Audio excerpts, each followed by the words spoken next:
Buenas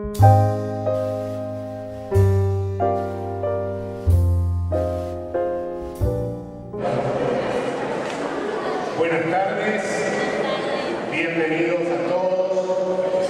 Les agradecemos la presencia de cada uno de ustedes, especialmente a los alumnos, a quienes va particularmente dirigida esta charla, que tiene que ver un poco con este tiempo que estamos viviendo, donde la economía juega un rol fundamental en el desempeño de los países y en el desarrollo de los habitantes que conformamos como ciudadanos cada uno de esos países.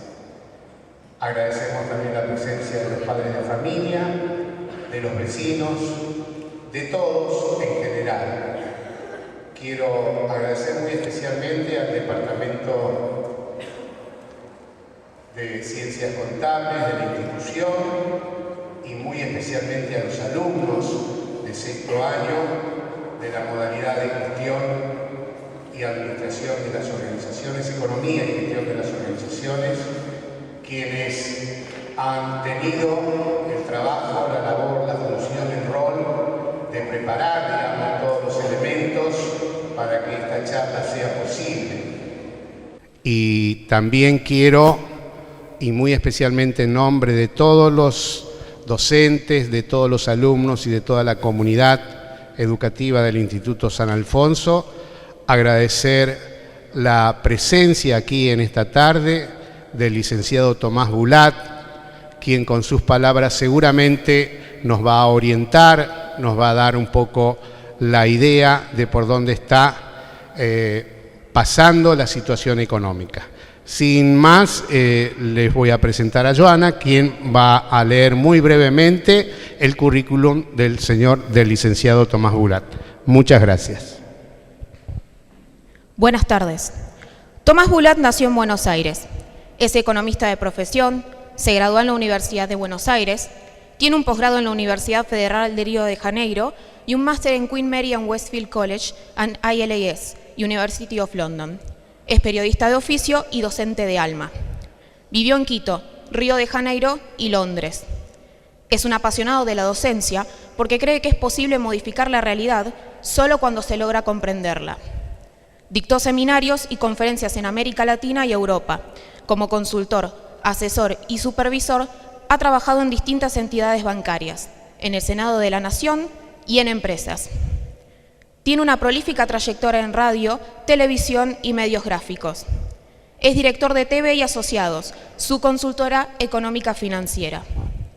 Produce y conduce El Inversor, que se transmite por C5N, por el cual ha ganado el premio Martín Fierro al mejor programa de economía en el 2012 y a la mejor labor periodística en el año 2013. Además, como es docente de alma, escribió un libro ameno y muy completo, Economía Descubierta, que abarca todos los temas de interés: crecimiento, productividad, distribución del ingreso, rol del Estado, dinero, crédito, inflación y economía internacional. Aunque el énfasis está puesto en cuestiones macroeconómicas, se explican los conceptos microeconómicos que son necesarios y además se brindan ejemplos que clarifican y aplican los conceptos a situaciones cotidianas. Recientemente ha publicado La economía de tu vida, un interesante libro que ayuda a comprender el rol que juega la economía en la vida cotidiana, analizando la relación entre el ingreso, gasto, ahorro, deuda e inversión durante las distintas etapas de la vida. Una guía de consejos prácticos para tomar mejores decisiones. Ahora sí, por favor, recibamos con un fuerte aplauso al licenciado Tomás Bulat.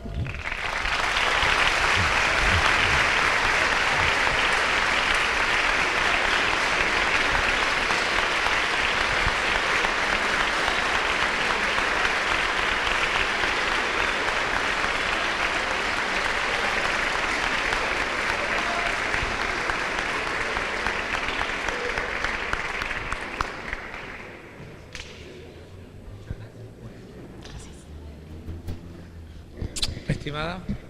Encantada. El placer todo mío. Muchas gracias por la presentación. ¿Cómo están? ¿Bien? Acá con tantas luces me siento una estrella. Bueno, muchas gracias a la gente por la invitación. Realmente un placer poder estar acá en la escuela. Les pido disculpas la demora, tardé un poquito más en llegar de lo que pensaba. Múltiples compromisos, vieron esa cosa formal que se dice siempre, ¿no? Bueno, la idea es un poco agradecerles, un poco también lo que estuve charlando con las maestras, de que un poco usen los libros con mis chicos, con los chicos. Yo, obviamente, como bien leyeron, en realidad yo soy docente, a mí me encanta la docencia. De hecho, mi primer laburo fue ser docente. Yo nadaba, hacía natación, y a los 15 años fui docente de natación de chiquito de 3 años. Y no se me ahogó ninguno. Después, bueno, nada, empecé la facultad, y en la facultad enseguida, antes de recibirme, ya empecé a ser ayudante, etcétera, y me encanta ser docente. Porque creo justamente eso, digamos, creo que la medida que uno puede transmitir sus conocimientos y dárselos a otra persona que realmente le guste, les interesen, les sirva, es lo mejor que uno puede hacer. Porque al fin y al cabo la creación de conocimiento es justamente una creación colectiva. Y lo más lindo que tiene de ser docente no es solamente enseñar, sino que es aprender. Yo tengo la firme convicción que la persona que enseña nunca pierde la admiración de aprender. El que pierde la admiración de aprender, a la larga termina no enseñando. Ya se vuelve una cosa rutinaria, aburrida. Y la enseñanza tiene que ver tanto con eso, con una cuestión divertida, que tiene que ver con un placer, que tiene que ver con el placer de descubrir todo el tiempo. No solamente temas nuevos, sino hasta con formas nuevas de plantearlo. Entonces, esto de estar charlando acá, por ejemplo, quizás mucho me daría más bola si le mando un WhatsApp, por ejemplo, a ella. A ella le mando un WhatsApp y quizás me da más bola. Porque, no te preocupes, mi hija hace lo mismo que vos, no te preocupes. Entonces digo, ¿qué es lo que hay? Hay cosas que tienen que ver con la comunicación. Son métodos distintos. Y entonces, no solamente es cuestión de hablar de los temas que a la gente le preocupa, sino también la forma en la cual nosotros tenemos que ir aprendiendo todo el tiempo de cómo enseñar. Y ese desafío a mí me parece absolutamente maravilloso. Y a mí me encantó la economía y tuve la suerte de nacer en Argentina. Porque nacer en Argentina, que la economía es un quilombo, es maravilloso. Imagínense, soy economista en Suiza. Un garrón. Ustedes la mayoría no estarían acá, pues, ¿para qué lo voy a escuchar a ese? Es un embole, la inflación siempre igual, el tipo de cambio siempre igual. Muy aburrido. En cambio Argentina te da ¿qué? Pasión, todo es ¿qué? Inflación, miren, en las cosas cuando voy caminando, muchas veces me paran, hay dos preguntas que tengo que contestar. Una, ¿a cuánto va a estar el dólar a fin de año? Ese es un clásico. Y la segunda es ¿cuándo explota todo? ¿Te imaginas que vas por tu país y la gente te pregunta, che, ¿cuándo explota todo? ¿No? Te da un ánimo.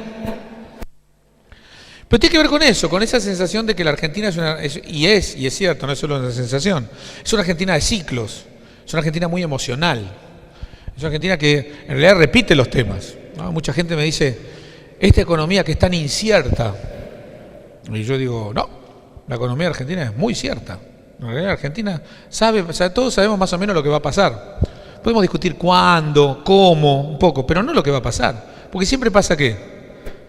Lo mismo, cada 10, 11 años, ¿qué pasa? Un nuevo cimbronazo. Entonces Argentina crece mucho, se estanca, cimbronazo, ¿y después qué hace? Vuelve a crecer, se estanca, ajuste, cimbronazo, y vuelve a crecer. Y quizás yo lo digo con cierta naturalidad, los más chicos no entienden nada porque es la primera vez. Cuando yo doy mucha charla de economía es muy interesante cuando están padre e hijo. Pues entonces empiezo a explicar lo que va a suceder y qué sé yo. Y el hijo me mira con cara como diciendo que no entiende muy bien. Y el viejo hace, ya está, ya la vivimos. Pero tiene que ver con eso. Porque lo lindo de la economía también, que la economía es las personas. Somos nosotros. La economía no está alejada de las personas. Entonces, cuando nosotros la estudiamos, hay cosas que nos pasan en común. Yo pongo en el segundo libro una frase de Maitena que a mí me gusta mucho, que es, Maitena dice, las mujeres somos todas distintas, pero nos pasan las mismas cosas. Y yo la extiendo en general, en realidad nosotros, los seres humanos, somos todos distintos, pero en realidad nos pasan, ¿qué? Las mismas cosas. Por eso podemos charlar de temas. Yo, por ejemplo, cuando me junto, cada tanto yo tengo un primo que es muy inteligente y que es físico. Entonces me siento. Y claro, y siempre viste alguna vez, che, ¿y el laburo cómo anda? Si me llega a contestar, no entendí un pomo. Me empieza a hablar de la física cuántica, qué sé yo. En realidad de los temas con los cuales nosotros hablamos, ¿de cuáles son? Los temas que tenemos en común. Los temas que nos unen, no los temas que nos diferencian. Y en economía es más o menos lo mismo. En economía justamente los temas que tenemos son los temas en común. Entonces que yo le explique a un argentino que la economía tiene ciclos, que tiene estos desfasajes, que de pronto tiene inflación del 20% y la sociedad se lo banca bien, ya se lo explica a un alemán, que cuando la economía tiene 3% de inflación y ya le parece un horror, no entiende, no es lo mismo, porque la economía tiene que ver con las culturas de los pueblos. Entonces la cultura, por ejemplo, de la economía argentina, la cultura es emocional. La Argentina es un pueblo muy emocional, vive todo muy pasional. La razón tiene muy poco espacio. Es un embole discutir con números. ¿Viste? ¿Qué queremos los argentinos? Pasión, dámelo. Y entonces la economía también se porta así. Porque la economía tiene que ver con las culturas de los pueblos. Entonces si tenés una cultura que es básicamente emocional, la economía ¿cómo termina siendo? También emocional. Y está a los altos. Y pasa de la euforia de crecemos al 8, a 2 años después, ¡pah!, te caíste. El otro día vino, en febrero del año pasado, después de que estuvo la devaluación de enero, vino a hacerme un reportaje una periodista de Holanda. Entonces, vino que está Máxima, ¿no? Entonces, como está Máxima, que es argentina, había que hacer un especial sobre Argentina para el noticiero de 1 minuto y medio. Más de 1 minuto y medio. Y la chica me pregunta, bueno, ¿y usted cómo ve la economía este año? Le digo, mira, lo más probable es que la economía caiga un 2% este año. Y me dice, ¿2%? Y yo le dije... Entonces le pregunté, mira, a ver, en los últimos 20 años, ¿cuántos años creció Holanda más del 8% anual? Ella me preguntó, ¿qué? ¿8% en un año? Sí, no, nunca. Argentina 8%. De los últimos 20 años, Argentina creció 8 años más del 8%. Holanda nunca. Ahora, Argentina se cayó 6% una, 11% otra, 3% otra. ¿Y Holanda? No. La diferencia tiene que ver con esas oscilaciones. Entonces, si vos tratás de explicar la economía que tiene unas oscilaciones tan grandes a una persona que viene de una economía muy estable, no la puede entender. Y por eso muchos países, cuando vemos acá en Argentina, los países normalmente de una crisis buscan una oportunidad. Argentina de una oportunidad, ¿qué hace? Una crisis. Y todo el mundo no nos entiende. ¿Cómo carajo puede estar pasando lo que está pasando? Y en realidad nosotros, ¿qué pasa? Así como la agarramos, también que nos adaptamos para salir de ellas. Entonces yo dije, y esto es lo interesante, si la economía argentina es más o menos predecible, si más o menos sabemos lo que va a pasar, al menos los que la estudiamos, ¿por qué no compartir esa información? ¿Por qué no ayudar a la formación? Y esto fue un poco la idea del libro cuando escribí Economía Descubierta.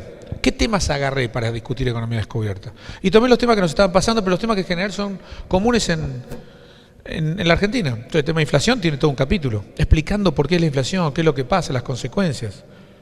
La distribución del ingreso, que es un gran problema de la Argentina. El control cambiario, la fascinación por el dólar, en qué ahorrar, que son temas muy nuestros. Y usando teorías que son de cómo somos los seres humanos, pero usando básicamente temas que son nuestros. Economía Descubierta, es un libro que tiene mucha teoría, tiene mucha práctica, pero es muy difícilmente exportable, porque tiene la lógica del argentino atrás. ¿Y cuál es mi idea? Mi idea es que en la medida en que uno sabe más y uno entiende más, uno toma mejores decisiones. Esta es la idea. Miren, yo me acuerdo cuando en mayo del 2003, después de que pasó la crisis del 2001-2002, le hicieron un reportaje a Miguel Bain. Miguel Bain en su momento había sido secretario de Política Económica, un economista más o menos reconocido, y le preguntaron, discúlpeme, ¿a usted lo agarró el corralito? Y Bain contestó, a todo economista que se precie de tal, no puede haberlo agarrado el corralito. Y tenía razón. Todos los economistas sabíamos lo que iba a pasar y por lo tanto no nos agarró el corralito. Porque una vez que te faltan dólares y vos tenés pesos, o sea que los primeros que corran van a tener los dólares y los segundos se van a quedar afuera. Entonces yo decía, pero qué injusto, ¿no? Qué injusto que la diferencia de conocimientos nos haya llevado a que los que tenían conocimientos supieron defenderse y a los que no tuvieron conocimiento no supieron defenderse. Y entonces yo lo que traté de hacer y lo que trato de hacer con mis libros y todo lo demás es enseñarles a instrumentos a que ustedes se defiendan. Porque a la medida que entendés mejor la realidad, sabés cómo aprovechar mejor las situaciones o al menos que no te lastimen tanto. Y esta es un poco la idea de aprender. ¿Para qué se aprende? ¿Para qué se estudia? Para defenderte mejor en la vida. para ser mejor en tu vida, para ser más en tu vida. Para eso estudias. Lisa y llanamente. Y para que también a veces te jodan menos. El que más entiende, el que más sabe, tiene más herramientas. Y el que tiene más herramientas se defiende mejor. Progresa mejor. Por eso el rol de la educación no es cuestión de recibir un cartelito que te diga te recibiste, sino cuestión es que sepas entender lo que te están enseñando. El tipo que menos sepa va a ser el empleado del futuro o va a ser la víctima de alguien que sabe más. Que eso es lo que tiene de interesante. Yo el segundo libro que escribí, que se llama La economía de tu vida, que justamente es como gastar, como bien hicieron la introducción, gastar, ahorrar, invertir. Yo tengo una frase que básicamente tiene Bill Gates. Bill Gates tiene unas cuantas. Una que dice es, nunca te pelees con tu amigo el nerd. Va a ser tu jefe. ¿Por qué? Y porque en una sociedad del conocimiento, sobre todo la que los jóvenes van a tener, el que más sepa va a ser el que le vaya mejor. Y el que menos sepa va a ser el que le vaya peor. Así se está dividiendo la sociedad. Entre los que saben y los que no saben, no entre los que tienen y los que no tienen. Que esta es la sociedad nueva del futuro y eso es muy interesante. Argentina todavía en ese trayecto no está, pero a la larga le va a estar llegando. Cuando uno mira, por ejemplo, las fortunas que eran de Estados Unidos hace 20 años y la fortuna que son ahora, de los 100 tipos más ricos de Estados Unidos, el 80 de esos 100, 80 son nuevos. Solo 20 resistieron estar entre los 100 más ricos del mundo de hace 20 años nada más. Y eso es interesante, porque habla de una sociedad que es totalmente dinámica. Es una sociedad que está cambiando. Entonces que, por ejemplo, vos tengas una empresa como Motorola, que tiene 3 fábricas, que tiene 7.000 empleados, que inventó el teléfono celular, que hace microchips, y que se terminó vendiendo a Google por $7.000 millones. Y después tenés WhatsApp, que tiene 60 ingenieros, se inventó hace 3 años y vale $19.000 millones. Es otro mundo, es otra cosa. Y lo interesante es eso, es que estamos cambiando permanentemente, es un mundo mucho en cambio. Por lo tanto, la habilidad de entender los cambios del mundo le va a ser fundamental a todos ustedes. Y el desafío que tenemos como docentes, me estoy yendo un poco del libro, pero como docentes, cuando uno mira para adelante, en el 2040, el 49% de los empleos que existen hoy no van a existir. Los 10 empleos más buscados en Estados Unidos ahora, hace 10 años no existía ninguno. Y es muy interesante como docente, porque nosotros estamos educando chicos para un trabajo que no sabemos cuál va a ser. No sabemos de qué van a trabajar. Quizás alguno decida ser traductor. A ver, ¿a alguno le gustaría ser traductor porque le gusta el inglés? Muy bien, pensalo de vuelta. ¿Qué acaba de sacar Skype? Vos hablás en tu idioma y en la computadora del otro lado, ¿qué sale? La traducción. Entonces yo hablo en español y hablo con un chino y el chino escucha en chino, el chino habla en chino y yo escucho en español. Todavía la traducción es mala. Pero en 5 años, ¿cómo va a ser? Entonces, ¿tiene sentido ser traductor? No sé si va a tener sentido. ¡Qué desafío! Entonces, estas cosas hacen que ustedes necesariamente, sobre todo los más jóvenes, tengan que cada vez formarse un poco más, entender más dónde va el mundo, entender más y tener más herramientas para que ustedes se puedan mover en un mundo que cambia mucho. Hay un libro que es uno de los libros más tontos que yo he leído en mi vida. Malo, tonto. Pero fue uno de los libros más vendidos de management de Estados Unidos, que se llama ¿Quién se robó mi queso?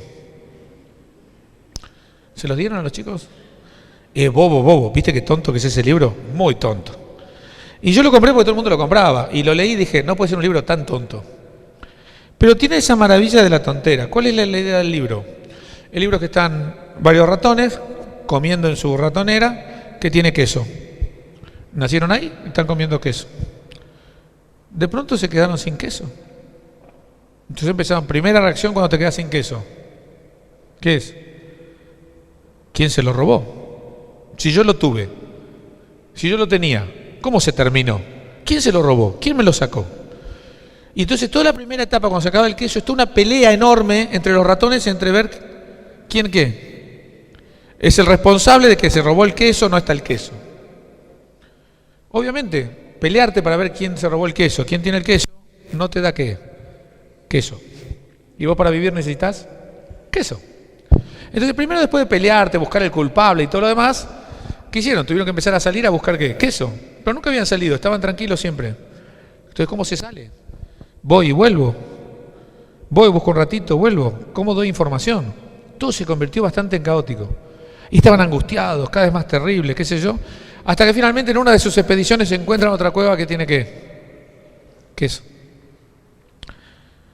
Van, comen, se sienten bien. Una vez que se sienten bien, ¿qué es lo que empiezan a hacer cuando todavía tienen queso? Buscar la próxima cueva. Para cuando en esta se termine ya tener ¿qué? La otra. Es decir, ¿qué es lo que es seguro, chicos? El cambio. ¿Y el cambio cuándo hay que empezar a hacerlo? Cuando uno está cómodo. Cuando uno cree que tiene la vaca atada. Cuando uno cree que está bárbaro. Es el momento de empezar a pensar que el cambio. Porque se va a terminar tu queso. Y más vale que tengas un queso que alternativo. Esto nosotros lo hacemos mucho con emprendedores. Ustedes saben que a mí me encantan los emprendedores. ¿Por qué? Porque básicamente el emprendedor tiene un problema. Normalmente tiene una muy buena idea de algo que le apasiona, le gusta, y muchas veces su primer éxito es con eso, que le gusta, le apasiona, que es un producto o un servicio, y está fascinado. ¿Cuál es el primer desafío de un emprendedor que le va bien con el proyecto que él tiene y que le gusta y le fascina? Agarrar y decirle, ¿y ahora? No, pero me está yendo bien, por eso. ¿Y ahora? Cuando estás bien es cuando empezás a buscar ¿qué? El siguiente desafío. Y eso que nosotros en nuestra generación lo estamos teniendo, ni le cuento en la generación de ustedes. En lo que único que va a ser permanente es el cambio. De hecho, es más, en las generaciones todo va tan rápido que nosotros usamos el mail, ¿sí? Mi hijo mayor usa el Facebook, para los menores ya usamos todo el WhatsApp, y después no sé qué vamos a guardar. Lo interesante es que nosotros buscamos, por ejemplo, el mail. ¿Te acordaste del mail? Y nosotros ponemos ¿qué? A buscar. Los chicos no tienen memoria, no tienen dónde buscar. ¿Vas a buscar el WhatsApp de qué? Todo es sin memoria. Todo es mucho más efímero, todo es mucho más rápido, todo es mucho más adaptable. Y yo no sé cómo va a reaccionar esta juventud a una juventud que en realidad tiene muy poca memoria y tiene una adaptabilidad al cambio muy grande. Entonces toda esta generación del millennium y qué quiere el millennium y cómo se va a hacer el millennium, y estamos aprendiéndolo. Y yo tengo que darle clases a pibes en la facultad que sinceramente no sé de qué van a estar trabajando en 20 años. ¿Qué herramientas le das? Entonces yo me enseñé la economía y digo, hay un comportamiento que sí es común, que básicamente los seres humanos nos comportamos como hace muchos años. Tenemos ciertas cosas que son iguales. Tenemos necesidades, necesitamos sobrevivir, tenemos cierto grado de egoísmos, tenemos grado de solidaridades, tenemos la noción de escasez, tenemos la noción de saciedad. No nos gusta laburar, nos gusta vivir bien. Y de todo ese tipo de conductas, cuando uno las empieza a estudiar de manera colectiva y de manera individual, podés, teniendo esas herramientas, empezar a utilizarlas para tu sociedad y tu momento.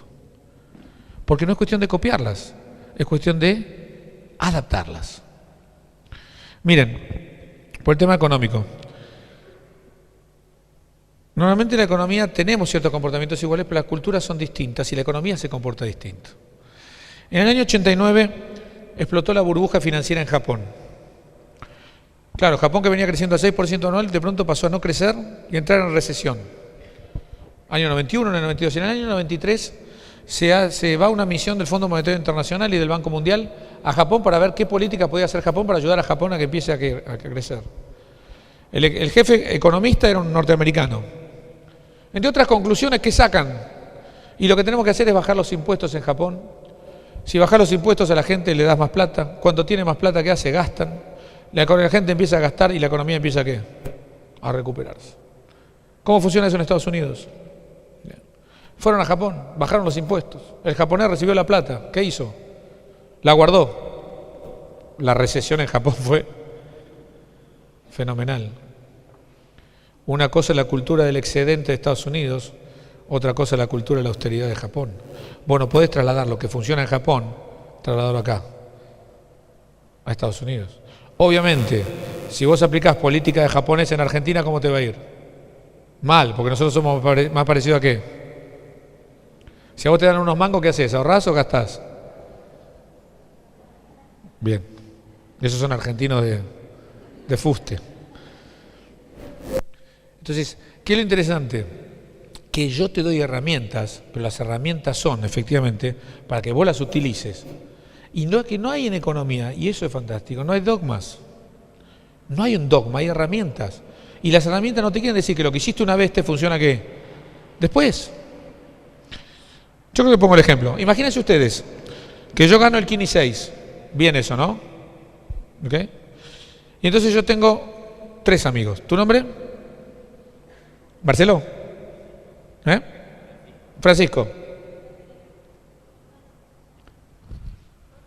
Bien. Constanza, Caterina y Francisco. Y ellos son mis 3 amigos. Y como me gané el Kini 6 y los quiero mucho, les voy a regalar 500.000 pesos a cada uno.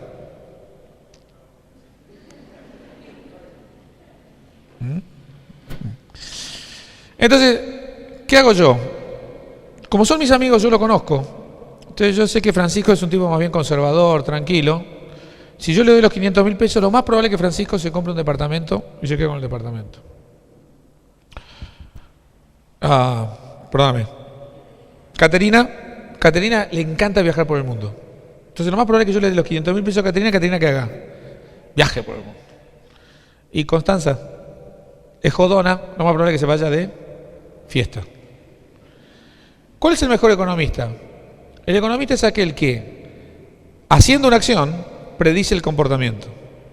O sea, yo voy a ser un buen economista si efectivamente le doy 500.000 pesos a Francisco, ¿Francisco qué hace? Compra un departamento. Si Caterina hace un viaje y si Constanza se va de joda. Y supone que los 3 hacen eso. Yo en realidad que soy un buen predictor, o sea, yo hice una política y supe las reacciones de la gente. Si hubieran hecho lo contrario, yo soy un mal ¿qué? Predictor. Pero supónganse que dentro de 2 años me vuelvo a ganar el Kini 6. Qué culo, ¿no? Ellos 3 que ahora son más amigos míos que antes, después de 500 lucas son ¿qué? Más o menos amigos. Lo más probable es que a Francisco, que ya tiene su departamento, le doy 500 lucas y ¿qué hace? No va a hacer lo mismo. Lo más probable es que se vaya de viaje. Caterina, que ya estuvo de viaje, si le doy 500 lucas, lo más probable es que ¿qué? Constanza se va de joda.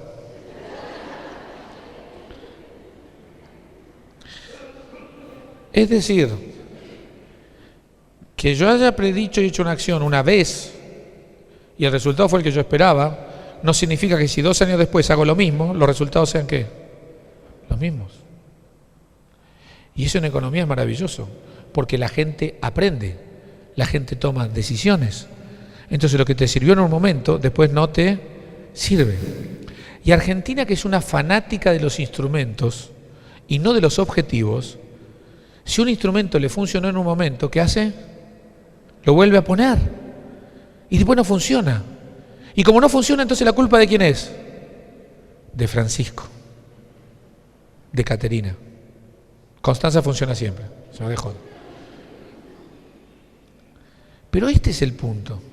Entonces cuando uno vengan y les diga a algún economista, mira, siempre que haces tal cosa sucede tal cosa, la respuesta es no, depende. A veces sí y a veces no, depende de muchas circunstancias. Y eso no la hace totalmente impredecible, para nada. La hace que vos tenés que conocer bien la historia, qué es lo que hizo la gente antes, qué aprendió la gente para predecir qué, el futuro. Mucha gente me escribe ahora, porque empezaron los problemas bancarios y qué sé yo, y me escriben, Tomás, ¿puede venir un nuevo corralito? ¿Para acorralarlo qué, papá? Si la gente ya no tiene sus ahorros en el banco. En cuanto pudo ahorrar algo, ¿qué hizo? Dólares, casa, auto. Hasta en auto invierten. Invertir en auto es cosa más ridícula que hay. El auto es un gasto. Lo sacás de la concesionaria y vale 10-15% menos. Después tenés patente seguro. Y si lo usás para levantarte minas, son 2 gastos. Es todo gasto. Lo que pasa es que, claro, querida, me compré un auto y lo invertí, te da como una excusa, ¿viste? Pero es eso. Entonces, ¿qué son mis 2 libros? Tanto Economía Descubierta como La Economía de tu Vida. Economía Descubierta es entender un poquito más la macro, es entender los grandes temas de este país y darte herramientas para que a la medida que lo entiendas vas a poder tomar mejores decisiones. ¿Qué es la economía de tu vida? Es más micro, es más la conducta de todos ustedes. Es tomarlos por edades, de 10 a 20, 20 a 30, 30 a 50, 50 a 65, 65, y darles algunos tips o algunos consejos. Algunas cosas que les pueden llegar a servir o a funcionar. Siempre digo que entre los 20 y los 30 te vas a poner a ahorrar. No es la prioridad ahorrar entre los 20 y los 30. La prioridad entre los 20 y los 30 es que invertir en vos, en sumar para vos, en estudiar más, en viajar, en sumar instrumentos que te sumen a vos, porque todo lo que vos sumes entre los 20 y los 30 va a ser lo que coseches entre los 30 y los 50. Es el momento la vida cada vez es más larga. Entonces cada vez tenemos que estar preparados para vivir más años. Digamos, esta es una escuela obviamente con fuerte componente religioso, pero cuando nosotros hablábamos y se hablaba en el 1200 del casamiento para toda la vida, ¿se acuerdan de Romeo y Julieta? ¿Qué edad tenía Romeo? 15. ¿Y ella? 12. ¿A qué edad era lo más probable que se muriera Romeo? A los 30 ya estaba espichado, seguro. ¿Entendés? Entonces, toda la vida, ¿qué eran? 15 años. Ahora toda la vida son 60, 50. Eso implica mucho más compromiso, decisión, forma de ver la vida, prepararse. Este es el punto. A la edad que ustedes están empezando a ser muy productivos, que es cuando terminan de estudiar para esta sociedad compleja, que puede ser 23, 24, 25 años, esa es la edad que Romeo se moría. Entonces toda nuestra sociedad, que cada vez es más diversa y más compleja, requiere que nosotros incorporemos cada vez más e invertamos más en nosotros mismos, porque tenemos que vivir mucho más años. Si lo que dice mi amigo Santiago Biliquis es cierto, y muchos resultados que se están haciendo con experimentos empiezan a tener resultados, en el año 2050 la esperanza de vida va a ser 130 años. No 90, 130. ¿Cómo vamos a hacer para vivir 130 años? Si empezamos a apurarnos, si no invertimos en nosotros, si no pensamos en nosotros. Estas son cosas que obviamente para los que somos viejitos como yo, no se preocupen, yo no llego a los, si llego a los 80, pero sí para empezar a pensar hacia adelante, que la vida que buena parte de ustedes van a tener, no es quizá la vida que tuvimos nosotros.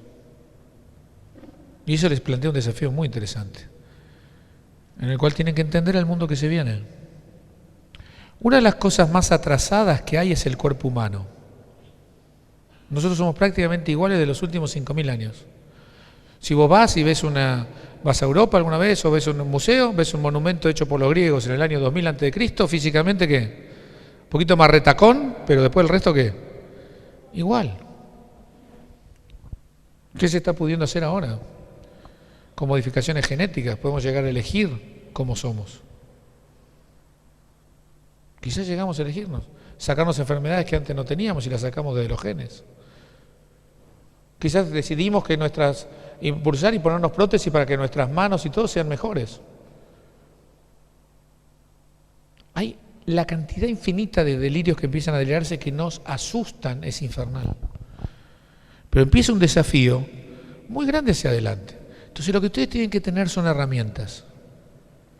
Y las herramientas es lo más importante. Después el destino, cómo la van a usar va a depender de todos ustedes. Entonces, cuando yo empecé a escribir Economía Descubierta, cuando escribo La economía de tu vida, mi intención no es decirles lo que tienen que hacer, es explicarles, es tratar de que entiendan la herramienta para después la apliquen para lo que ustedes consideren importante en su vida. Que ese es el desafío de enseñar. No decirles lo que tienen que hacer, eso lo van a decidir ustedes, sino lisa y llanamente las cosas y las herramientas para que cuando tomen decisiones la tomen lo mejor posible. Eso es todo. Muchas gracias.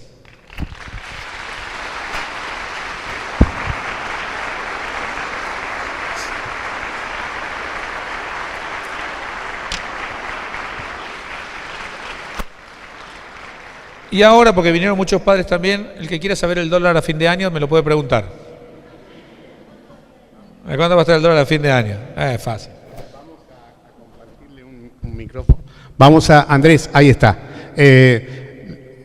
Andrés tiene un micrófono inalámbrico como este, así que el que quiera hacer preguntas, tanto alumnos como papás o vecinos, por favor, Tomás va a tratar de encauzar esas consultas y esas preguntas. A ver, había alumnos que me parece que estaban con algunas cuestiones. No me apegues tanto a la luz que se me duermen, che. A ver, prendan la luz que quiero verlos. ¿Puede ser? A ver, alguien. Dale, acá, sí. Acá. Eso. Gracias, Andrés. Mira, ahí te dan. Acá, Andrés. Si me decís tu nombre, te voy a agradecer. ¿Qué tal? Buenas tardes. Mi nombre es Rocío y soy alumna de Sexto Economía con mis compañeras y estamos con nuestra profe Victoria haciendo una monografía justamente muy implicada a todo lo que es tu libro. Y nuestro tema particularmente es la inflación. Sí, señora. Bienvenido. Estuviste en el lugar ideal. Naciste en el mejor país para eso. Señorita, no estoy Señorita, casada. señorita. Bueno, te voy a hacer dos preguntas. Dale. La primera es, ¿por qué no se podría recurrir a los controles de precio para combatir la inflación? Bien. Y la otra es, si alguien podría salir beneficiado en esto, con el tema de la inflación. ¿Qué sector? ¿Quiénes? Bien. Gracias. De nada. Vamos por partes. ¿Qué es un control de precios? ¿Por qué controlás el precio? ¿Qué quiere decir? Que vos lo vas a vender más barato que qué. O sea, ¿por qué controlás un precio? Porque algo te dice, está 100. No, está 100, está muy caro, entonces lo pongo ¿qué? 80. Ahora bien, eso es un control de precio. Bien, ¿eso a quién beneficia? Al que va a comprar. ¿Y a quién perjudica? Al que va a producirlo. ¿Por qué los bienes, los servicios, se producen? Es decir, las cosas no crecen solas, las sillas no se hacen solas, la leche no se hace sola. Digamos, para la leche, ¿cómo se hace la leche que te llega a tu casa? ¿Qué proceso tiene la leche? Un tipo tiene que comprar una vaca, cuidar la vaca, ordeñarla 2 veces por día, a 4 de la mañana y 4 de la tarde. Tiene que venir un camioncito, llevársela todos los días al lugar, refrigerarla, pasteurizarla, envasarla, viene camioncito, lo distribuye y todo lo demás. Todo eso está. ¿Y la gente por qué produce? ¿Por amor al producto? ¿O porque va a vender? ¿Y con vender qué gana? Plata. ¿Y si no gana plata, qué hace? Deja de producir. Entonces, ¿qué es lo que te pasa con el control de precios? El control de precios es un beneficio para el que compra, pero es un perjuicio para el que ¿qué? El que vende. Entonces, ¿qué hace el que vende? Cada vez te va a terminar produciendo ¿qué? Menos. Entonces, va a haber menos producto. Y el que demanda sigue ¿qué? Demandando más, porque está más barato. Como está más barato, vamos a comprarlo más. Pero el que produce, ¿qué dice? No, yo no gano plata, ¿qué? Produzco menos. Entonces, cuando empieza el control, puede tener cierto beneficio. ¿Por qué? Porque yo ya armé mi producción. O sea, yo tengo la vaquita, ya tengo las 10 vaquitas que la tengo que poner y qué sé yo. Entonces, me viene el control de precios. Y yo ya tengo las 10 vaquitas, tengo todo hecho. ¿Qué hago? Sigo produciendo. Se me murió una vaquita. No renuevo vaquita. Vaquita menos. Entonces hay menos ¿qué? Leche. ¿Y vos que seguís comprando qué? Más leche. Y ahora hay menos leche. Entonces el control de precios a veces ¿qué pasa? El paso es este. En el corto plazo te genera un parate de la inflación. A los 6-7 meses te empieza a generar ¿qué? Escasez. Y después de la escasez te empieza a generar mercado negro. Que es que yo te vendo la leche, pero no a ese precio. ¿Por qué? Porque justamente la economía trata de esto. Todos queremos comprar barato, pero si producimos, todos queremos vender caro. Y en este tema es justamente cómo los precios tienen que estar entre una y otra, como oscilan. Si fuera tan sencillo que yo vendo siempre barato, y mientras más barato vendo, la gente más produce, la vida sería maravillosa. Ser ministro de Economía sería ¿qué? Una boludez. Bajás el precio y la gente produce más. ¡Ah! El problema es que bajás el precio y la gente... Entonces, el control de precios, ¿cuándo funciona? ¿Cuándo se utiliza mucho? Cuando es por un tiempo limitado y por una razón que es reversible. Típica cuestión, sequía. Una sequía enorme, la producción de trigo bajó mucho. La producción de trigo bajó mucho, ergo, si hay menos trigo hay menos harina. Si hay menos harina va a haber menos ¿qué? Pan. Entonces lo que vos tratás de hacer es, miren, en esta coyuntura vamos a tratar de que el precio del pan no suba demasiado, no se abuse y pones un control. ¿Durante cuánto tiempo? Un año, porque la próxima campaña ¿qué pasa? Sembras trigo, empieza a haber más trigo y el control ¿qué pasa? Se va. Los controles de precios se usan normalmente en situaciones que son momentáneas, circunstanciales, reversibles. Si vos pones un control de precios sobre algo que no es reversible, no es circunstancial, llevas este camino. El camino es, baja un poquito la inflación, entra el desabastecimiento, empieza el mercado negro, salta la inflación después. ¿Por qué? Porque al final del circuito terminas teniendo menos leche que antes, por lo tanto la leche termina valiendo más. Y es muy interesante tu pregunta por esto, porque mucha gente piensa que la economía es una foto y la economía es una película.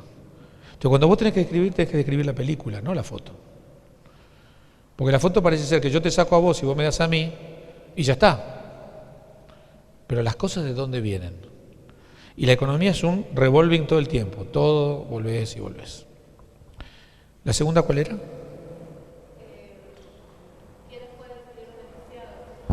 Con la inflación, en términos generales, con la inflación perdemos todos. ¿Tenés ganancias en el corto? Obviamente. ¿Qué significa la inflación? Que hay mucho dinero dando vuelta.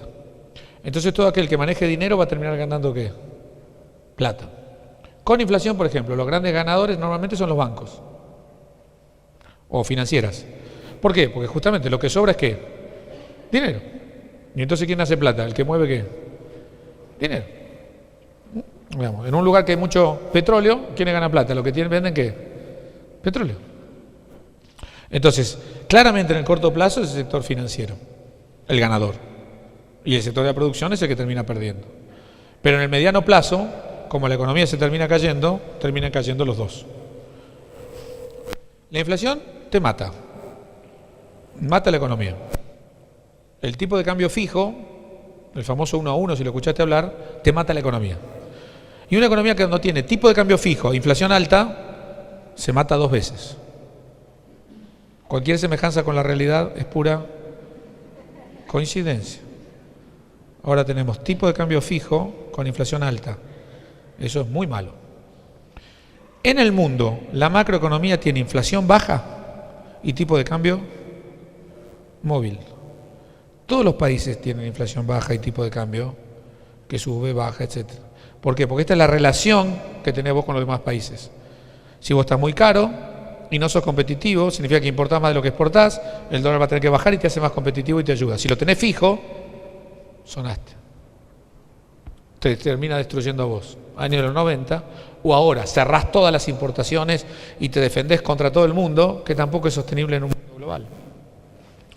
Entonces, para que aprendas para tu generación, lo que nunca hicieron nuestras generaciones: inflación baja y tipo de cambio móvil. Si logramos eso ya es un paso para empezar a charlar.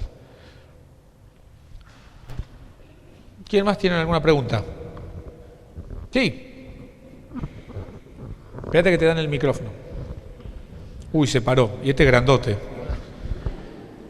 Te hago una consulta. Por ahí, seguramente vos estás al tanto. Se habla de un dólar importación. Sí. Que es un bono, que sería un bono a 14 pesos. Sí. ¿Qué hay en marcha de eso? Nada. Imposible. Vos no podés tener un dólar importación ni un dólar exportación. Eso es imposible. Vos pensás los autos en Argentina. El 70% de los autos que producimos se vende al exterior. Y el 70% de los componentes de esos autos son importados. Si yo importo ese auto a 14 las piezas y lo tengo que vender a 8, el precio que tendría que tener, ¿qué es? Altísimo. ¿Y a quién se lo vas a vender? A nadie. Imposible. Lo que puede haber es un dólar financiero. Es decir, importás y exportás al dólar de 8,40, pero vos querés sacar plata al exterior, comprás el dólar financiero. Y ese dólar está a 14. O un dólar turístico, en el cual el argentino para salir paga un dólar y el que entra paga ese dólar también. ¿Se entiende? Entonces puede haber dólar turístico, dólar financiero, dólar real. Lo que no puede haber es 2 dólares reales, 2 dólares financieros y 2 dólares turísticos. Entonces, con eso tranquilo. Otra pregunta más y ya está. En el presupuesto del año que viene creo que se habla de un dólar de 9,50, una cosa. 9,45. No seas exagerado. No, bueno. 9,50. Siempre hay un argentino exagerado. Claro, 9,45. Si eso es así, el dólar paralelo va a seguir subiendo. ¿Cuál es la verdadera relación entre el peso y el dólar que debería haber hoy? Primero, el problema tenés que entender que es la inflación. ¿Ok? El dólar, el otro día me preguntaron, Tomás, el dólar blue se está escapando. ¿A dónde? Dije yo. ¿Dónde se fue? El dólar a principio de año, ¿cuánto estaba el paralelo? 10,50. Y ahora está 15. Es decir, que subió 40%. La nafta estaba, el litro de nafta a 10,50. ¿Y ahora cuánto está? 15. Se escapó la nafta. Se escapó la leche. Se escaparon los precios. La gente no diferencia devaluación de inflación. Y esto es muy importante. Si yo vengo acá y ahora te invito a tomar un café, vamos a tomar un café y te pago el café 15 pesos. Y el dólar está a 15, quiere decir que con un dólar te pago un café. Vengo dentro de un año, te invito a un café y el café está a 20. Si el dólar está a 20, ¿devaluó? No, porque con un dólar seguís comprando ¿qué? Un café. ¿Qué hubo? Inflación. Subió el café, subió la leche, subió la nafta, subió el dólar. ¿Cuándo hay devaluación? Cuando yo con un dólar te compro 2 cafés. Entonces en Argentina se confunde mucho eso, y a mí me gusta jugar en la radio cada tanto, porque la gente me dice, ¿vos ves que el blue se va a devaluar? No, el blue no se va a devaluar. ¿Pero que se queda acá en 15? No. Entonces el tipo me dice, me estás jodiendo. No, porque ya devaluó el dólar oficial, el blue, el paralelo. Va a seguir con la inflación. Si la nafta va a valer 17 a fin de año, el dólar va a valer 17. Porque el problema es la inflación. El que tiene que devaluar es el oficial. Porque el oficial lo tenés fijo hace ¿qué? Hace un montón. Entonces el que tiene que subir es el de 8,40. El otro va a subir con la inflación. Ya devaluó. El que tiene que devaluar es el oficial. ¿Entendés? Acá tengo uno. Ah, perdón, acá tengo uno. Hola. Discúlpame. Buenas tardes.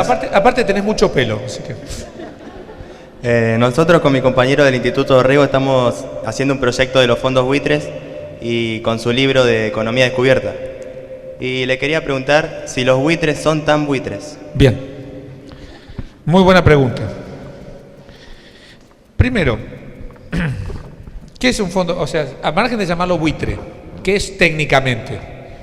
Son fondos de inversión de alto riesgo. ¿Ok? ¿Por qué se llaman buitres? ¿Qué come el buitre? Carroña.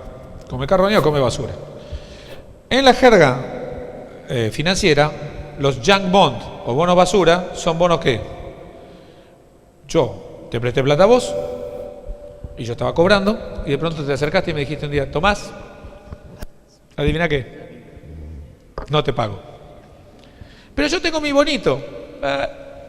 No te pago. Yo tengo dos opciones en ese momento. O agarro y me digo, mirá, bueno, voy a esperar, te está yendo mal, me voy a sentar con vos y voy a renegociar.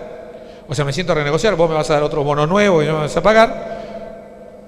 O te inicio un juicio. O digo, me tenés harto y se lo vendo a alguien. ¿Qué hace la mayoría de bonos institucionales, qué sé yo? Cuando vos, defolteaste como en el año 2001, muchos dicen, esperá, me voy a quedar con esto, voy a ver qué hago, voy a ver cómo me vas a refinanciar cuando te vaya ¿qué? Mejor. Otros dijeron, no, yo te voy a iniciar un juicio. Y otros dijeron, no, yo me voy. Esos que dijeron me voy, empezaron a buscar, che, ¿quién quiere comprar este bono que no se está pagando? ¿Este bono qué? Basura. ¿Por qué? Porque nadie te lo está ¿qué? Pagando. ¿Y adivina quién aparece? Dámelo a mí. Eso sí, cada 100 que vale el bono, yo te voy a pagar 20. Y vos con tal de zafar y decir, basta, no quiero más, te lo das. Y ahí entra nuestro amigo, el fondo buitre. El tipo se adueñó de unos bonos que para la primera causa por la que existen es porque estuvo el default antes. O sea, sin basura no hay buitres. Y esto para elección en adelante. Si no querés basura, si no querés buitres, no tenés que tener primero que basura. Si no vas a tener buitres. Entonces vinieron los buitres y ¿qué te hicieron? Te empezaron a hacer lo de siempre. ¿Qué hicieron? Juicio. Es muy poco lo que me da. Juicio, hasta que en el momento arregles o no arregles. ¿Qué pasó con Argentina? 12 años de juicios. Argentina perdió en primera instancia en el 2011, en 2012, en la segunda instancia en 2013 y finalmente la Corte no la aceptó. Entonces mucha gente, y es muy interesante en esta confusión, habla respecto al tema de los fondos buitres como si la opción hoy fuera buitres, ¿no? O patria. La pelea con los fondos buitres es la no noticia, digo yo. Hace 12 años que estamos peleados con los buitres. O sea, ¿qué novedad hay de que uno esté peleado con los buitres? Cero. La Fragata Libertad, de hecho, periodísticamente era más divertido. Tenía la fragata, eso no es. ¿La novedad cuál fue? Que la primera semana de junio la Corte rechazó el juicio, por lo tanto quedó vigente el fallo de Griesa, avalado por la Cámara. Por lo tanto, perdiste un juicio. O sea, el dato nuevo es que perdiste un juicio. A ver, yo no sé si alguna vez alguno ganó un juicio o perdió un juicio, pero digo, si vos tenés un juicio y ganaste el juicio, ¿qué opinás del juez si ganaste el juicio? ¿Y la justicia? Genial. Ahora, iniciaste un juicio, perdiste el juicio. ¿Qué opinás del juez? ¿Y de la justicia? Entonces Argentina siguió todos los pasos. Se peleó con los buitres, se fue a juicio, perdió el juicio, puteó al juez, puteó a la justicia. Pero uno que pierde un juicio, después de putear al juez y la justicia, ¿qué es lo que hace? Acá, este último paso es el que Argentina no está haciendo. Todos los demás los hizo como los hacemos todos. Defolteo, me hacen juicio, lo perdí, puteo al juez, puteo a la justicia y garpo. ¿Te gusta? No, es una mala noticia. ¿Tiene razón el otro? No, no tiene razón el otro. Tengo razón yo, pero la vida no es cuestión de quién tiene razón o quién tiene razón, son reglas. ¿Qué te pareció? ¿Quién vio el partido ayer Boca River? ¿Qué les pareció el penal? ¿Qué opinamos del juez? Es un hijo de puta. La regla de la AFA, una guachada. ¿Y quién dijo que el partido no terminó 1-1? El partido terminó 1-1. Son las reglas. Entonces putear al juez está dentro de las reglas. Putear a la justicia está dentro de las reglas. No acatar un fallo no está dentro de las reglas. Y cuando vos haces algo que no está dentro de las reglas, empezás a tenerte las consecuencias. Que para ser franco, no tengo ideas cuáles son, porque es la primera vez que nos pasa. Y antecedente en el mundo hay dos: Congo y nosotros. Entonces estuve leyendo a ver qué le pasó a Congo. Congo terminó arreglando con el gobierno de Estados Unidos y con el Fondo Monetario Internacional. Así que lo más probable es que nosotros terminemos arreglando con el gobierno de Estados Unidos y con el Fondo Monetario Internacional, porque es el único antecedente que tengo. Pero no lo sé, vamos viendo a ver qué es lo que pasa. Y el tercer problema es los tipos que yo le estaba pagando. Los holdings, lo que yo le estaba pagando. Que eso le fui pagando, pero ahora ya no les pagué el bono discount que venció el 30 de junio y ahora no les pagué tampoco el par que venció en septiembre. Entonces todo lo que estaban cobrando, ahora de pronto que tienen un papelito que ¿qué? Que es basura. Y si lo venden, ¿quién lo va a comprar? O sea, vamos a tener más buitres. Lo cual es un problema. Entonces, ¿cómo sigue la película? Estoy averiguando. En esto estoy viendo como ustedes. Porque es la primera vez que pasa. Y eso es lo lindo de la Argentina, que también a veces te da cosas que no tenés idea qué pasa. En Suiza esto no pasa, boludo, ¿te das cuenta?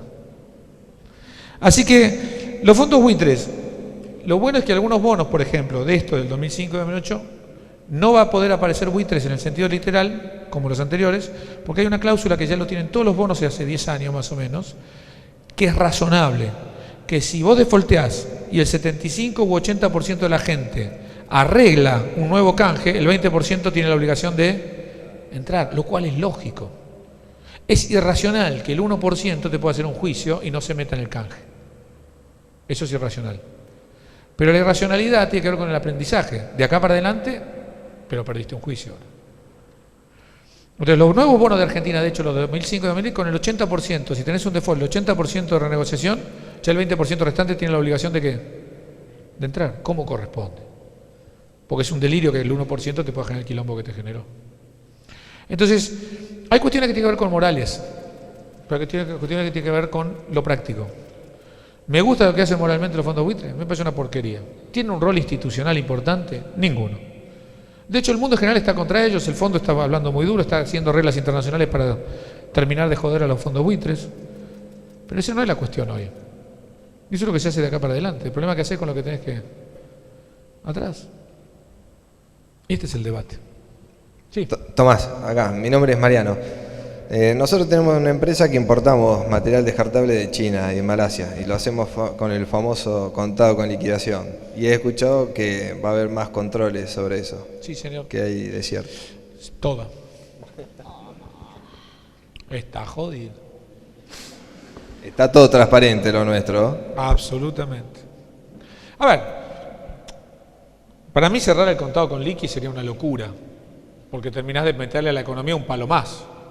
El contado con liqui te permite entrar dólares, te permite pagar, te permite mover algunas cuestiones, digamos. Si no, de hecho, sería imposible. Yo creo que lo van a limitar. Va a haber más problemas, va a haber más controles. Porque el problema está que, sobre todo Vizcay, el abogado que entró, que va a ser el superintendente de los bancos, es una persona que cree básicamente en vivir controlando. Y una cosa es que vos controles, pero hagas, y otra cosa es que tu prioridad sea controlar. Si vos priorizás el control por sobre el hacer, vas a matar la economía. Entonces yo creo que vas a estar un poquito más complicado. No lo van a matar el contado con liqui, no te preocupes. Pero sí creo que puede haber mucho más revisiones, controles, etc. Digo, mi preocupación más tuya es que la economía no va a crecer mucho. Así que tener cuidado. De todos modos, si podés estoquearte, estoqueate. Porque Argentina así como cae, después ¿qué hace? ¡Piu! ¡Piu! Muy científico lo mío, ¿no? ¡Piu! Todo lo que estudié para terminar diciendo ¡piu! Sí, una pregunta es, ¿cómo ve la perspectiva del empleo este año y el año que viene? Dos cosas, como toda perspectiva de empleo empieza primero perjudicando a los que están afuera. O sea, vos lo que vas a tener es un desempleo juvenil creciendo fuerte. ¿Por qué? Porque no entran. O sea, lo que hay es una barrera a la entrada. Y después los juveniles son los que tienen menos costo de salida. O sea, echarlos es más fácil. Por lo tanto, lo que le va a empezar a pasar a la Argentina, si está bien medido, ya el desempleo es más del doble de que el promedio, el de los jóvenes. Yo creo que eso va a terminar creciendo. Y en general, hasta ahora el sector privado ya no genera más empleo y está generando solo el público. O sea, el público el año pasado generó 177.000 puestos nuevos de trabajo, el privado solo 9.000. Y este año el privado ya lleva caído por lo menos 42.000 y el público lleva creciendo ya 32.000. Pero hay muy poco ya que pueda seguir el sector público compensando la caída del sector privado. ¿Por qué? Porque hay que financiarlo después. Entonces la perspectiva del empleo es que todavía siga cayendo lentamente. No veo una abrupta, veo una caída lenta y sistemática que empieza como todo, digamos. Primero no ingresando, después sacando a los jóvenes y por último los demás grandes. ¿Qué tal? Buenas noches. La consulta mía es la siguiente. Yo ya soy un poco viejito y viví la hiperinflación durante el gobierno de Alfonsín y veo muchas similitudes, emisión muy alta, etcétera, pero no veo, o sea, no entiendo la razón por la cual no estamos en la misma situación hiperinflacionaria que en ese momento. Bien. Obviamente es parte de mi ignorancia, ¿no? Por eso la pregunta. Por supuesto. La primera cuestión y más importante es que está prohibida la indexación. Esa es la primera barrera estructural que tenés. Si yo te permitiera indexar los contratos contra la inflación patada, la economía ya estaría corriendo. Una de las cosas que aprendimos después de la hiper es que no puedes indexar la economía, porque la inflación pasada es el piso de la inflación futura. Entonces, si yo te permitiría, suponete te hago un contrato de alquiler que te indexo con la inflación pasada, automáticamente el alquiler sube, cuando el alquiler sube vos tenés que presionar sobre los salarios y empieza toda una locura. Entonces, la primera es que no está permitida la indexación. La gente ya está indexando, pero indexa de manera ineficiente, ¿entendés? Sin indicador. O sea, vos renovás un alquiler hoy, ajusta cada 6 meses 2,5%. ¿Entendés? O mucho te ajustan 26 y la inflación está en 40. Entonces es un ajuste que no es correcto. Pero ya empieza a indexarlo, digamos. El año pasado era 20, ahora es 26. El año que viene va a ser, ¿no? Entonces la primera es la indexación. La segunda, todavía no tenés un problema tan serio de deuda externa que tenías. En los años 80 nosotros estamos recontraasfixiados por el tema de deuda. Argentina tenía que pagar mucho dólares y no le entraban dólares. A Argentina todavía le siguen entrando dólares, hasta el año que viene. El año que viene, con el precio de la caída de la soja y con Brasil que viene mal, va a estar muy complicado. O sea, este año es mejor que el año que viene. Por eso no llegaste a la hiper. Por esas dos cosas todavía. En la medida que esas dos cosas se relajen podés llegar. Yo creo que no. Yo creo que esto se parece más al Rodrigazo. O sea, si querés estudiar, estudia el Rodrigazo, que viene casi igualito. Más chico más chiquitito, pero más o menos es lo mismo. Tipo de cambio fijo, restricciones a las importaciones, déficit energético, gobierno que se va, déficit fiscal enorme. Más o menos todo igual. Lo bueno de Argentina es que cuando uno ve la historia, ya nos pasaron tantas cosas que es cuestión de buscar el año en el cual te va a pasar luego. Más o menos buscás el año y tenés. Entonces no busqué tanto en el 89, buscate más en el 74-75. Y de hecho en el año 74, ¿qué ley se aprobó? La de abastecimiento. ¿Y en el 75 qué vino? El Rodrigazo. 2014 que se aprobó. Abastecimiento. Te la dejo picando. Los chicos muchos no entendieron un carajo, no importa. Esto es para adultos. Jódanse. Esto lo van a sufrir ustedes cuando le vayan a pedir guita a sus viejos el año que viene y sus viejos le van a decir, nada, no hay un mango. ¿No? Lo van a sentir en carne propia. No lo entienden, pero ya lo van a sentir. Sí. Buenas tardes. Quería preguntarte qué opinás acerca de la iniciativa del jefe de gobierno, Mauricio Macri, de eliminar el impuesto a las ganancias. Gracias. Bien. No, yo estoy en contra de eliminar el impuesto a las ganancias. Yo digo, un sistema tributario básicamente en un país tiene una parte basada en el consumo y tiene otra parte basada en ganancias. Entonces yo creo que Argentina normalmente se va a los extremos. Entonces, ¿qué es lo que hay en ganancia? Que la ganancia tiene que ser progresiva. Es decir, hasta un mínimo no pagas ganancia, después de ese mínimo hasta un rango pagas el 3, después de otro rango pagas el 6, después de otro rango pagas el 9, y hay una escala, como existe en todo lado del mundo. ¿Qué pasó en Argentina? Se fue moviendo el mínimo, pero nunca se modificó la escala. Entonces un tipo paga y de pronto paga el 16% de ganancia. Y el año que viene va a ser el 19% de ganancia. O sea, de no pagar nada pasás al 19%. Hello. Se volvieron todos locos. Entonces yo soy del impuesto a las ganancias. Progresiva y tiene que ser actualizable. Entonces, una cosa es que vos me digas a mí que 3 millones de trabajadores pagan impuesto a las ganancias del 19%, y otra cosa es que yo te diga que 3 millones de trabajadores pagan ganancias, pero la mayoría paga el 3, otro paga el 6, y la minoría paga el 19 o 21. Entonces, el problema es cómo lo tratás. Pero el impuesto a las ganancias es un buen impuesto. Y tiene que ser progresivo, con techo. Pero yo creo en la escala. Lo que no creo es que... Y esto de eliminarlo tampoco es bueno, para nada. Estos son parte de los exabruptos que se va poniendo en la Argentina. En Argentina todos terminan siendo exabruptos. La cosa tiene que ser más tranquila. Eso espero que lo entiendan. Acá yo tenía... Dale. Hola, ¿qué tal? Buenas tardes. Siguiendo con el tema del impuesto a las ganancias, quería preguntar si para usted el impuesto, más que nada en realidad seamos más directos, si el salario es ganancia, ¿por qué? Y ¿cuál debería ser el mínimo no imponible teniendo en cuenta la situación del país en este momento? Gracias. Bien. Dos cosas. Yo creo que sí, que el salario es ganancia. O sea, obviamente si estuviéramos ya acá trataría de no decirlo porque me caga trompadas, pero sí, el ingreso, digo, a ver, ¿por qué tiene que pagar? Digamos, yo soy empleado de una multinacional y gano 30.000 pesos por mes. El señor es un kiosquero que en su kiosco laburando todos los días gana 30.000 pesos por mes. ¿Por qué él va a pagar ganancias y yo no? Mi relación laboral, a mismo ingreso, mismo que tratamiento. Lo que pasa es que yo creo que lo que tiene que haber es lo que te dije, tiene que haber una escala. Entonces, si vos sos el presidente de una multinacional, que sos empleado, es decir, recibís un salario y ganás un gran salario, pagás mucho impuesto a ¿qué? A la ganancia. Yo no tengo problema en eso. Entonces sí. ¿Cuánto es el salario mínimo que debería empezar la escala? Bueno, insistir, a mí el mínimo no me molesta. Los 15.000 pesos no me molesta. Me molesta cuando pasás a cobrar 16 o 17, pagás el 19. Deberías empezar pagando ¿qué? El 3, el 6. Entonces el peso sería muchísimo menor. Y aparte una cosa, que al ser la diferencia tan grande, desestimulás trabajar. ¿Por qué? Porque si yo tengo que hacer las horas extras y con las horas extras me paso el mínimo, por lo tanto salta y me queda la mayor parte el Estado, yo dejo de ¿qué? De laburar. Yo no voy a laburar gratis.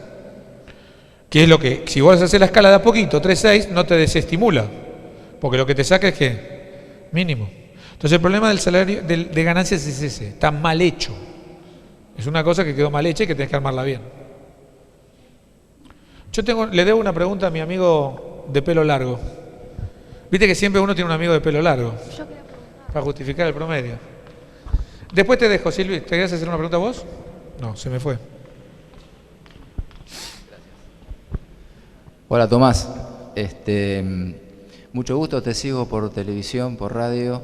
Gracias. Te admiro, me pareces una mente perclara y quiero ver si vos coincidís conmigo. ¿Este debacle económico argentino comienza con Celestino Rodrigo? De lo que yo recuerdo de la historia que he vivido, ¿eh? Sí. ¿Comienza por ahí? A ver, siempre darle un comienzo a una sociedad es muy complicado. Si vos me decís a mí, no, yo lo pongo en los 30. Bueno, que yo he vivido, por eso decía... No, digo, vos viviste, sí. Que aparte está muy bueno que hayas vivido lo de Celestino Rodrigo porque te damos una segunda oportunidad. Y mi padre, todos. Bueno. Por eso. Pero aprendiste. Si aprendiste, sí. No te va a pasar lo que le pasó a tu viejo. Lamentablemente, sí. Y pasó también lo del corralito antes, con el señor Menem. Sí.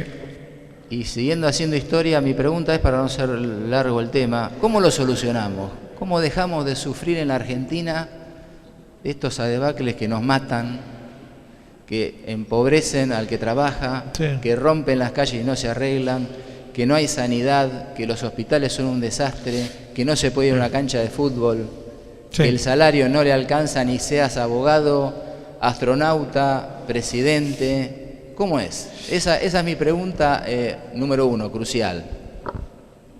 Y la otra, coincido en algunas cosas con vos, y por ahí en otras no. No sé si sería tan puntual que el argentino, si recibe dinero hoy en día, lo sale a gastar o se va de joda. Yo veo mucha gente que sufre, mucha. Sí. Y si te alejas de General Paz, sufre más todavía. Entonces, es un pedido, un clamor mío a todos los gobiernos y economistas argentinos de preguntarle ¿qué hicieron con la Argentina? Bien. ¿Hay manera de demandarlos? Yo soy abogado hace 25 años. Opa. Y creo que hay. Y creo que hay alguna manera. He vivido el corralito con la gente que ha perdido casas. He vivido en la década del 90 gente que perdió propiedades por comprar un auto para salir a trabajar porque se quedó sin trabajo. Sí. Esa es la realidad argentina. Yo tengo teoría que la veo siempre en animales sueltos, en C5N. Está todo bárbaro, lo escucho al de la FED, a Bernanke de Estados Unidos. Son todos bárbaros. Pero ¿cómo hacemos? Bueno, la primera es, los políticos que tenemos no vienen de Marte, vienen de nosotros. Entonces, si vos querés cambiar a la gente que nos representa, lo primero que tenés que cambiar es a nosotros. Y esta es una sociedad muy de corto plazo. Mi teoría, primero, no todos los temas que vos dijiste se resuelven económicamente, digo, hay temas sociales que son más profundos, la crisis educativa que hay, por un lado la puedo ver como negativa, porque realmente el nivel de educación de la Argentina es malo, pero al menos ya históricamente estaba entre el lugar 11 y 12 de los argentinos de prioridades y ahora está quinto. Con lo cual, como toda crisis, es una oportunidad de empezar a discutirlo y mejorarlo. Entonces, no todo es economía. Muchas cosas tienen que ver con lo social, lo cultural, lo político, etc. Ahora, lo otro es que hay un problema básico en la Argentina. Muchos argentinos, yo les pregunto a ustedes, ¿este es un país rico o pobre? ¿Qué me contestan? Rico. Rico. Y ese es un error espantoso. Mira, vos tenés una montaña que está llena de oro. En esa montaña hay oro. ¿Cuánto vale esa montaña? Nada. Nada hasta que alguien ¿qué? La labura. ¿Y si la labura mal, cuánto vale? Menos. Menos. Bueno, pero... O sea, pero pará, esto es importante. Porque si vos considerás dos frases terribles para mí, este país es rico y dos estamos condenados al éxito. Dos frases que son lamentables. La riqueza de un país no depende de sus recursos naturales, depende de cómo se organice su gente para producir, porque lo que produce es el laburo. Si vos laburás poco, y lo poco que laburás mal, vos sos pobre. Punto. Los japoneses no tienen recursos, laburan mucho y laburan bien. ¿Pero por qué nos engañan diciendo otras cosas? Por eso. Entonces, lo primero es que cuando estés en un asado con amigos y todo el mundo te diga, no, porque este país que es tan rico, vos decís, ¿por qué es rico? ¿Dónde sacaste que es rico este país? ¿Dónde sacaste? ¿Vos te crees que sin gente educada, sin gente vas a ser un país rico? ¿Sin gente que labure bien vas a ser un país rico? ¿Qué te crees que son los Beverly ricos que disparaste y salió el petróleo y te crees que eso es rico? Así no se hacen ricos las sociedades. Los chicos no saben que son los Beverly ricos, digamos, ¿no? Pero... Entonces digo, primer mito, esta sociedad no es rica. Si labura bien, si labura mejor, va a ser rica. Segundo, no está condenada al éxito. Está condenada a hacer ¿qué? Lo que haga. Porque condenar al éxito te da un nivel de impunidad muy grande. ¿Qué significa? Que puedes hacer cualquier barrabasada que total te va a ir ¿qué? Bien, porque estás condenado a que te vaya bien. No, papá, haces cualquier barrabasada, te va mal. Entonces no estás condenado a un pueblo, no hay un destino de grandeza en Argentina. El que nació en Argentina no está bendecido por la vida y va a vivir bien. Y mira que a mí me educaron con eso. Y la respuesta no es cierta. No tenés ningún destino de grandeza. Nadie te dijo que vas a vivir bien viviendo en Argentina. Te lo tenés que ganar. Y como sociedad te lo vas a tener que ganar. Entonces, en vez de ir a buscar el cheque de un país rico, vos vas a tener que decir, ¿cuánto laburo necesita este país para ser rico? Y cuando la gente premia a la gente que labura, este país le va a ir mejor. Y cuando premia a la gente que no labura, le va a ir peor. A cualquier país del mundo. A nosotros también. Entonces, si vos me decís a mí desde el punto de vista económico, a mí me molesta eso. Ni es un país rico, ni está condenado al éxito. Debería estar condenado a laburar. Eso estaría bueno. Yo creo que somos ricos, pero por ahí tenemos una sociedad y una población pobre. No somos ricos. El país tiene mucha riqueza. No. Es una vergüenza que tenga la cantidad de trigo y de hacienda y la carne en pie. Producimos menos trigo que hace 100 años. Brasil produce más trigo que nosotros. Pero tiene más población. Nosotros no tenemos, ya no producimos ni trigo bien. Ni trigo producimos bien. Somos el número 2 en exportación. Paraguay exporta más carne que nosotros y Uruguay exporta más carne que nosotros. ¿Qué somos ricos? Ahora, no, pero ahora en lo último, sí, Tomás. Ya está, eso sos. En los últimos 10 años, eso antes no. Sos. Esto es Argentina. Ahora, antes no. Gracias. Esto es Argentina. Pero es interesante eso. No, porque yo... Esto es Argentina. 2 más porque me tengo que ir. Así que... Joven. Hola, buenas noches. Mi pregunta es, ¿crees que la Argentina se encuentra en déficit? ¿Por qué? ¿Y de qué manera debería salir? Ahí mi pregunta sería: ¿qué déficit? ¿Déficit fiscal? ¿Déficit comercial? ¿Déficit energético? ¿Déficit educativo? Te cagué. No sé qué mierda de déficit estamos hablando. Tener déficit o no en cualquier sociedad es parte de la vida. En algún momento de nuestra vida nosotros estamos ganando bien, de pronto ganamos mal, estamos con gasto y empezamos a tener ¿qué? Déficit. El tema es: ¿qué haces con el déficit? Tener déficit no es ni bueno ni malo, tener déficit es un dato. Entonces vos podés tener cuenta, te puede surgir el déficit y puedes empezar a hacer las cosas ¿para qué? Para disminuirlo.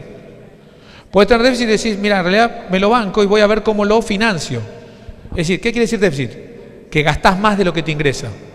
Entonces vos podés decidir: mira, me endeudo y durante un tiempo me mantengo esto y me sigo endeudando. O si sos Estado y tenés déficit y no querés endeudarte, podés emitir dinero y sigo emitiendo dinero. Entonces los déficits no son ni buenos ni malos, depende de lo que vos hagas con ellos, de vos te financies. Tenés un déficit energético. ¿Eso qué quiere decir? Que necesitas importar mucha energía, muy cara. ¿Subsidiás el consumo de energía? ¿Le permitís a la gente que derroche la energía? Pareciera que no tiene mucho sentido. Y sin embargo lo haces. Entonces, los déficits no son ni buenos ni malos. Depende de qué haces con ellos. Y esa es parte de la respuesta.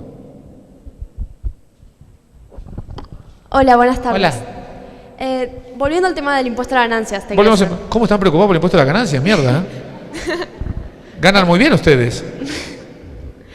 Es por la tesis que tenemos a fin de año. Ya lo sé. Todo interés. ¿Qué? Todo interés. Sí, dale.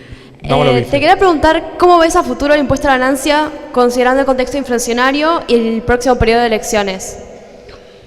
No, yo creo que el impuesto a la ganancia va a seguir, va a tener que reformularse, como te estoy diciendo, y actualizarse.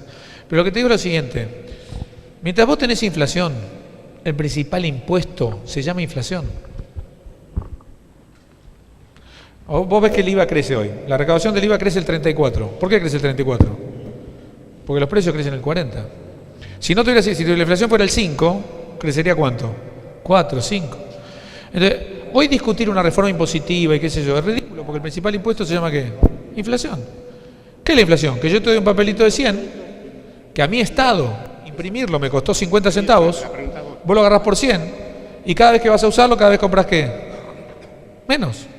Esa que cada vez que compras menos, ¿quién se queda con la diferencia? El que imprimió el papelito. Entonces, hoy discutir una reforma impositiva, si vos no acabaste la inflación, no tiene sentido. Porque el principal impuesto hoy es la inflación. Entonces, la tesina hacela. Primero que baje la inflación, que es regresivo, horrible, y después eso discutimos el impuesto a la ganancia. Y el impuesto a la ganancia hay que dividirlo en dos partes: a las personas y a las empresas. La mayoría tiene así. Siempre se pone más impuesto a la ganancia a las personas que a las empresas. ¿Por qué? Porque vos tratás de motivar que la empresa reinvierta. ¿Y cuándo lo castigás? Cuando el dueño de la empresa retira plata. Entonces, los impuestos, yo soy de la idea de que los impuestos a las empresas tienen que ser más bajos de ganancias y más altos a las personas para que fomentarles que reinviertan y generen laburo. Ahora, en Argentina eso es un quilombo, con lo cual, con que los tenga iguales yo ya estoy convencido, ya estoy. Porque después tenés que hacer administración tributaria. Una cosa es el impuesto que vos querés poner y otra cosa después cómo lo cobrás. Y en Argentina muchas veces se ponen impuestos, wow, mirá qué lindo es en el papel, y después en la vida diaria es un lío. Y la prioridad de un Estado normalmente es más recaudar que otra cosa. La última pregunta, Tomás, acá, así ya vamos terminando. Sí. Hola, Tomás. Te quería preguntar lo siguiente: ahorros que puede tener cualquier argentino de clase media, ¿cómo lo ves? Yo te estuve escuchando el sábado. ¿Cómo lo ves en acciones? No hablo de títulos, acciones. Sí. YPF, eléctricas. A ver. Primero, si uno se va a meter en acciones, tiene que saber que es una inversión de mediano plazo, que es plata que no tiene que necesitar. O sea, no es yo pongo acciones y necesito la plata en diciembre. Si está la plata en diciembre, en acciones, nada. Es plata que uno tiene que poder dejar. ¿Por qué? Porque el mercado sube y baja y vos tenés que poder decidir vender en el pico y bancarte cuando está abajo. Número 2. En Argentina las empresas están muy baratas. Entonces vos me decís de mediano plazo, yo compro. Seguro me va a ir bien. En el mediano plazo quiere decir 2 años. Ahora en el medio, ¿te la bancás? Mirá, para que entiendas la locura argentina, la acción que más creció este año se llama Edenor. Edenor no puede pagar la electricidad y no puede pagar los sueldos. Así que no es que está quebrada, está recontra quebrada. Sin embargo, como el gobierno le está pagando los sueldos, el gobierno no le cobra la electricidad, la empresa todavía ¿qué? Sigue. Si compras acciones de Edenor, ¿qué te puede pasar? Que el gobierno diga un día basta, quebró, por lo cual la acción vale 0. O puede decir algún próximo gobierno, bueno, vamos a darle tarifas, vamos a volver a la normalidad. Y Edenor, con la cantidad de kilowatts que vende, es muy similar a la empresa de electricidad de Lima. La empresa de electricidad de Lima vale 14 veces más que la Argentina. Entonces, por lo menos Edenor, si se le da tarifa, si se la salve, qué sé yo, debería crecer al menos 7 veces más. Un puchito, ¿qué haces? Lo pones. Pero ese puchito se puede convertir en 0. Porque toda inversión, vos querés ganar mucho y estar seguro, querés ganar mucho, mucho riesgo. Querés estar seguro, poco beneficio. Entonces, acciones yo pondría, YPF pondría en acciones de algunos bancos, cierro los ojos y te abrís en 2 años. Y vemos cómo te va. ¿Sí? Señores, yo sé que hay muchas más preguntas, espero que les haya gustado. Un placer para mí. Le agradecemos al licenciado Bulat su presencia, su tiempo, su dedicación y nos quedamos especialmente para ustedes, los estudiantes, con esta idea de que el desarrollo de un país, el desarrollo de un pueblo está precisamente en la actitud y en la conducta que ese pueblo tenga en términos de educación y de formación y de conducta. Muchísimas gracias. El licenciado Bulat se tiene que retirar. Va ahora a la entrega de los premios Martín Fierro y le deseamos todo el éxito posible. El segundo Martín Fierro. Gracias, muy amable.